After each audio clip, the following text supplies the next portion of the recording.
जसं आपण म्हणतो की सूर्यास्तानंतर जेवणाचं प्रमाण हे खूप खूप खूप लिमिटेड असलं पाहिजे.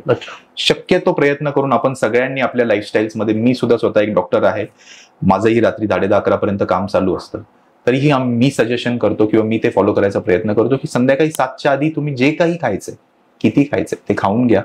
शक्यतो 7 ते नेक्स्ट डे 7 हा 12 तासाचा तुम्ही फास्टिंग, ज्याला इंटरमिटंट फास्टिंग सुद्धा जी कन्सेप्ट आहे सध्या वेट लॉसमध्ये, तर ती फॉलो करा, तर तुमचे बऱ्यापैकी शुगर लेवल्स मेंटेन राहतील. अच्छा, म्हणजे इंटरमिडिएट फास्टिंग केली तर शुगरला फायदाच होतो? डेफिनेटली फायदा होतो. इंटरमिडिएट फास्टिंगचे 2 फायदे आहेत. एक जे वेट लॉस आहे आणि दुसरा म्हणजे ब्लड शुगर्स आणि फास्टिंग इन्सुलिन, जे मगाशी आपण डिस्कस केलं, त्या लेवल्स नॉर्मल ठेवण्यामध्ये त्याची मदत होते.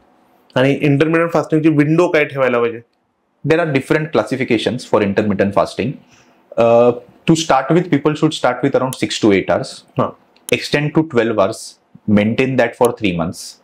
12 तास इंटरमिटंट फास्टिंग. आणि त्यानंतर 16 तासापर्यंत जर पोहोचू शकले तर खूप उत्तम त्याचे रिझल्ट्स आहेत, ज्याचे वेट लॉसमध्येही दिसतात आणि डेफिनेटली शुगर लेवल्स मेंटेन ठेवण्यामध्ये दिसतात. इंटरमिटंट फास्टिंगनी काय होतं, तर ज्यावेळी आपण इंटरमिटंट फास्टिंग करतो, आपल्या शरीरामध्ये जे स्टोर्ड शुगर आहे, glucose in the form of glycogen, ग्लुकोनिओजेनेसिस वगैरे या कन्सेप्टमध्ये, ते युटिलाइज होतं. ते युटिलाइज झाल्यामुळे साखर साठवून राहत नाही. साखर साठवून राहिली नाही तर ती ब्लडमध्ये येणार नाही. ब्लडमध्ये आली नाही तर डायबिटीज होणार नाही. त्यामुळे शक्यतो या सगळ्यांवरती, जसं मगाशी मी म्हटलं की काय केलं नाही पाहिजे तर इग्नोरन्स, आणि काय केलं पाहिजे तर आपण सर्वांनी फास्टिंग केलं पाहिजे. ऍटलिस्ट इंटरमिटंट फास्टिंगनी सुरुवात करा. आणि आपण जे करू शकत असो, डिटॉक्स वगैरे सगळ्या गोष्टी सध्या आहे की डिटॉक्स करतोय किंवा डिटॉक्स डाएटवर आहे, त्यापेक्षा माझं सजेशन आहे आठवड्यातला 1 दिवस जर आपण फास्टिंग करू शकलो तर त्याचे उत्तम रिझल्ट्स आपल्या शरीरासाठी आणि डायबिटीज न व्हावा किंवा डायबिटीज रिव्हर्सलमध्ये त्याचा फायदा होईल. आणि इंटरमिडिएट फास्टिंग करताना असं सांगितलं जातं की सेल याच्यावरती काम होतं, नवीन तयार होतं, तो काय प्रकार आहे? येस, कसं होतं, इंटरमिटंट फास्टिंग मध्ये आपल्या बॉडीला एक रेस्ट मिळते.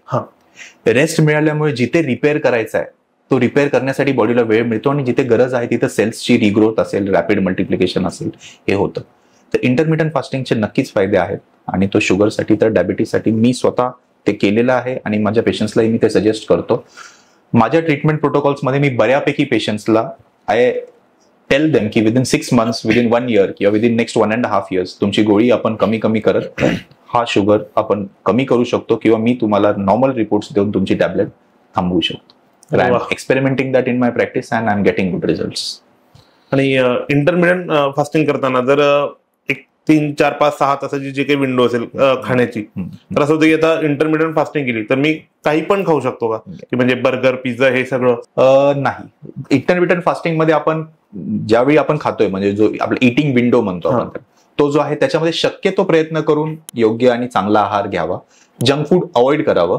पण जर झाल्यासच जंक फूड होत असेल तर त्याचं प्रमाण जे आपण आहे की we can't stay away from junk food, हे आपण आजच्या जनरेशननी ऍक्सेप्ट केलं पाहिजे. The number of availabilities on the social, आपल्या टॅबवर, मोबाईलवर किंवा बाहेर जे अवेलेबिलिटीज आहेत जंक फूडचे, त्यामुळे आपण त्याच्यातून पळून जाऊ शकत नाही.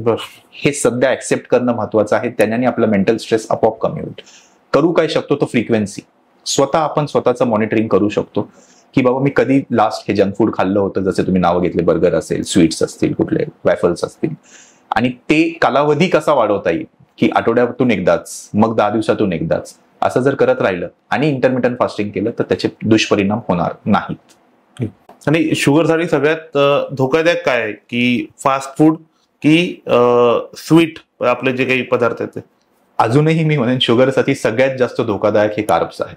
कार्ब्स आहेत. साखरेपेक्षा पण, साखरेपेक्षाही जास्त कार्ब्स आहेत. अरे, तुम्ही जर असं म्हटला, तेच आपली जी कन्सेप्ट आहे त्याच्यामुळे खूप सारा अनडायग्नोज शुगर जातात, किंवा मग लोक म्हणतात अरे मी तर साखर बिलकुल आवडत नाही. 2 प्रकारचे आपल्याला लोक भरपूर भेटतात मित्रमंडळीमध्ये आणि फॅमिलीजमध्ये. गोड खूप आवडणारी की गोड पाहिजेच, आणि एक बिलकुल गोड न आवडणारी की नाही, गोड आवडतच नाही. तरी बट असंही होतं की गोड न खाणारी किंवा कधीच न खाणाऱ्या लोकांमध्ये सुद्धा शुगर होते, ज्यांचं कार्बोहायड्रेट्स कन्झम्पशन जास्त असतं, आणि त्याचं कन्व्हर्जन शेवटी शुगरमध्ये होऊन ब्लड शुगर लेवल वाढू शकते. त्यामुळे वेट मॅनेजमेंट आणि लाईफस्टाईल मॉडिफिकेशन्स या 2 गोष्टी फॉलो केल्या तर आपण काय खातोय यापेक्षा किती खातोय आणि कधी खातोय हे खूप महत्वाचं आहे. तुम्हाला जर 50च्या पुढे ज्यांना डायबिटीज आहे त्यांना जर एक सल्ला द्यायचा झाला तर तो काय असेल? एक, get your sugars tested. Simple, blood sugar random तुमची करून पहा. Second, make health your priority. सध्या असं आपण सगळेजण एका मृगजळा पार्टी धावतोय, जे सगळ्यांचं वेगवेगळं आहे. धावलं पाहिजे का, तर नक्कीच हो. पण हे सगळं करत असताना आपल्या हेल्थ इज वेल्थ हे फार जुन्या काळापासून आपण ऐकत आलोय, हे आपण विसरत येतो. आणि ज्यावेळी आपण आजारी पडतो त्यावेळी हे लक्षात येतं की health is definitely it should be our priority. तर व्यायाम, योग्य आहार, रेग्युलर चेकअप्स आणि डॉक्टरच्या सल्ल्यांशिवाय कुठलीही ट्रीटमेंट किंवा कुठलेही प्रोग्राम्स किंवा कुठलेही जे पावडर्स मिळतात मार्केटमध्ये, जे मिसमार्केटेड असतात, त्याचा बळी पडू नये. त्याने किडनीवर नक्कीच दुष्परिणाम होतो. की ध्यान घेतलं तरी शुगर कमी आली म्हणून आता तुम्ही ही पावडर घेऊन बघा, त्या गोष्टींना बळी पडू नये असं माझं सजेशन.